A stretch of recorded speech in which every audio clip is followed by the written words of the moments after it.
Anytime you find the videos too fast, you can slow them down by clicking on the gear icon below the video. You can find your subscription box in the top left of your screen on your YouTube channel.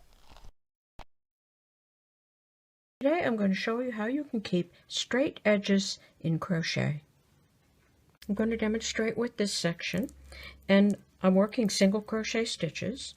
So at the end of the row you're going to chain one and you're going to turn your work. And the secret to getting straight rows is that chain one takes the place of the first stitch. That's the first stitch, so you're going to work into the second stitch. And if you want to be able to continue to have a straight edge without having to count your stitches, you're going to mark that chain one with a stitch marker. So I'm just going to work across the row.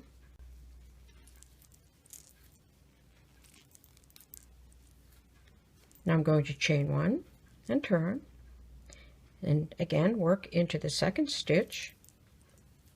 Now you can remove that stitch marker and place it into that chain one stitch, and then continue across.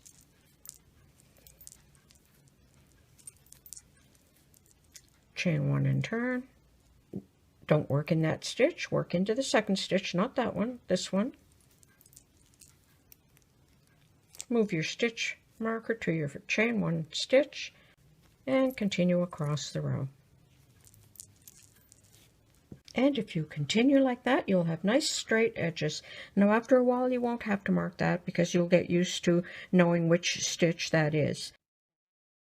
And that's how you can keep nice straight edges in crochet.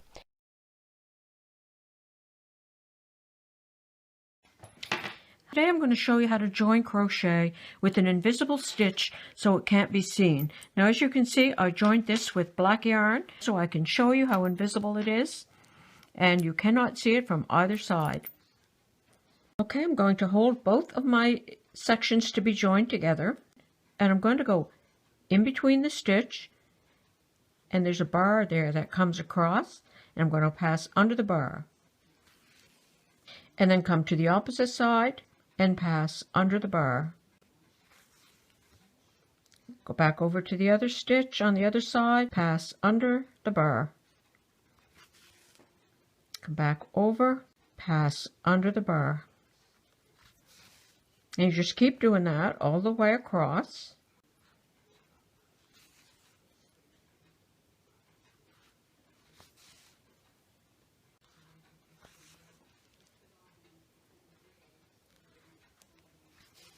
Now you can see there's the black yarn, but when you pull your stitch tight, it pulls it all together and the black yarn disappears inside the stitch.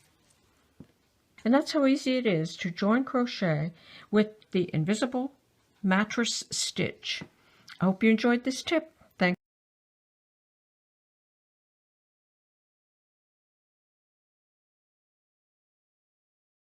This is a section that I have joined, and I'm showing it in two different colors so that it's easier for you to see, and it's a very strong connection, and it's a great way to start another piece of yarn if you run out of yarn in the middle of a row and you're knitting or crocheting.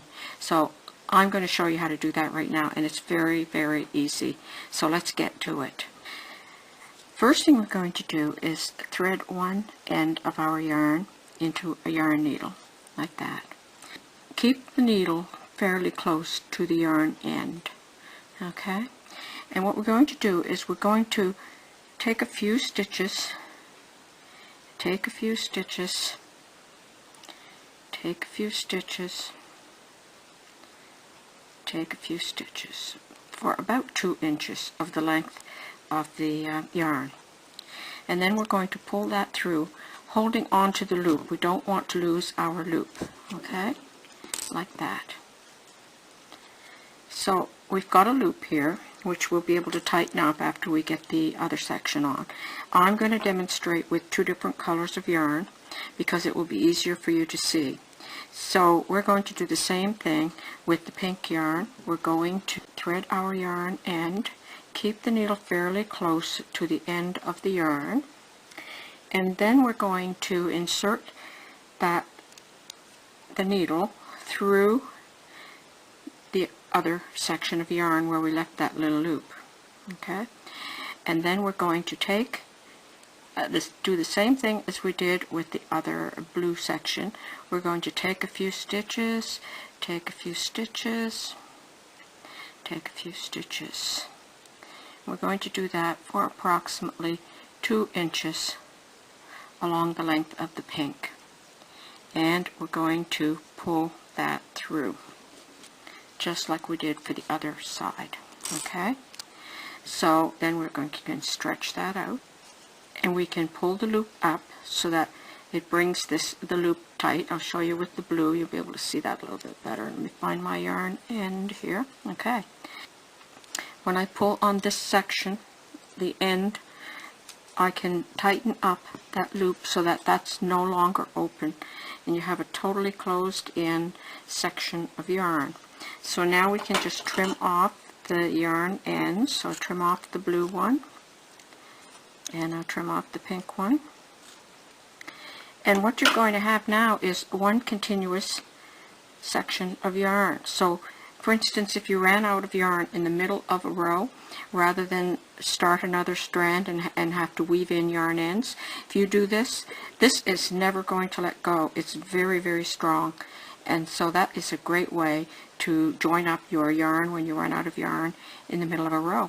And it works great for both knitting and crochet. Once that's worked in and crocheted in, it will never be noticed.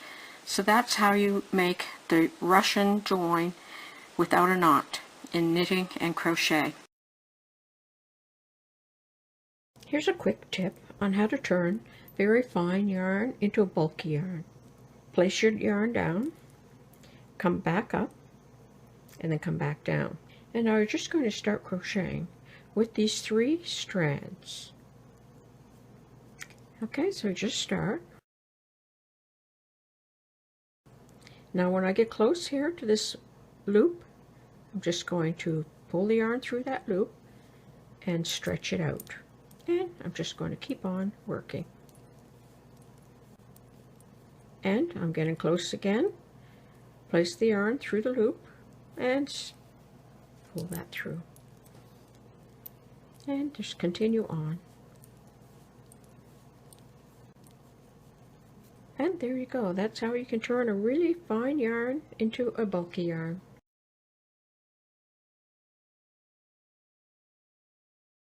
My mother often joined her yarn without having any ends to weave in, which is great, and it was sort of like a modified Russian join. So as she was approaching the end of her yarn, when she had approximately 6 inches left, she would just fold this over back on itself. And I'm going to use a different color so you can see how this works. And then she would just bring the other yarn that she was going to join, whether it's the same color or a different color, and then she would pick that up again, and there's the end of the yarn, and she would just continue on with her work and fish her double crochet, and there's the end for the other side, and she would just make the next double crochet and then just continue on with her work. And it's a little bit thicker there, but when the work is finished, it will be barely noticeable. If your yarn ends are sticking out, you can just snip them off. And you could also do it by tying a knot, leaving the 2 long yarn ends, and then turning them back on themselves, and then just continue on.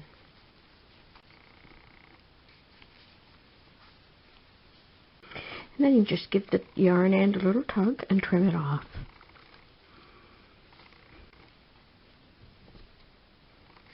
There you go, you'll have joined your yarn without having to weave in any yarn ends.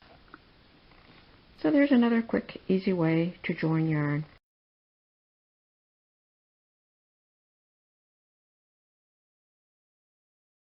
What I'm going to show you is how to make an extended double crochet stitch, and that means that it will be longer than a usual double crochet. It's pretty much the same as a triple crochet. And usually I start in the 3rd stitch from the hook to make a double crochet, but if I'm going to make an extended double crochet, I'm going to start in the 4th stitch because it's going to be a taller stitch. So I'm going to go ahead and I'm going to pull my yarn through the same as if I was making a double crochet. But instead of pulling through these first 2 loops, I'm only going to pull the yarn through that very first stitch. And then I'm going to complete my double crochet the same as I normally would. But now this is almost like a triple crochet. So I'll show you that again. You're going to insert and pull the yarn through, and then you're just going to pull the yarn through that very first stitch and then complete the double crochet like that. And I have 2 samples here, and I used 3 yards to make both of these, and I have almost the same amount left after using the 3 yards. And I have this row of regular double crochet, and I have this row of the extended double crochet. So you can see that you've already got about a ½ inch more of work completed with the same amount of yarn. So if you were making a shawl and you want to get a longer length without additional yarn, the extended double crochet would be a great stitch to use for that. Or if you were making a blanket, anything that's fairly straight. If you're making a hat, you could do this as well. You would probably need 1 or 2 less rows to complete the hat. If you were making a fitted garment, though, this is going to alter the way the garment would fit. So this is really only good for making straight pieces such as scarves or afghans, or maybe hats if you know how to adjust for the length.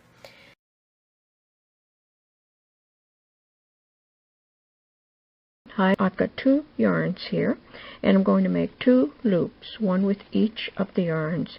Now see that end? I'm going to put this yarn, which is the long part, over. So this yarn end is underneath this yarn. Now take the other loop and pass it through this loop. Pick up this yarn end and pass it through the loop. Now hold all 3 of these yarns here, and you only have this 1 yarn on this side. And now you can just pull that, and you'll have a very tight knot.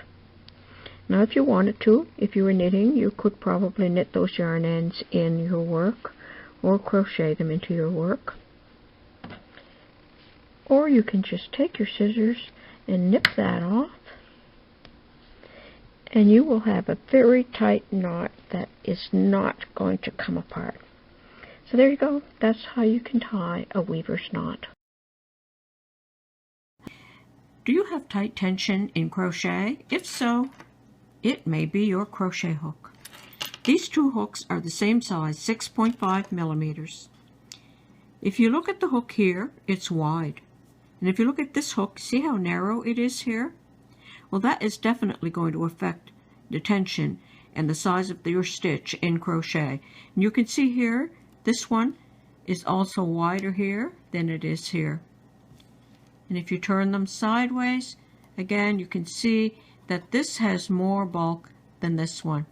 So there you go. I hope you enjoyed this quick tip that your crochet hook may be the reason why you have tight tension. Thanks for watching. Bye for now.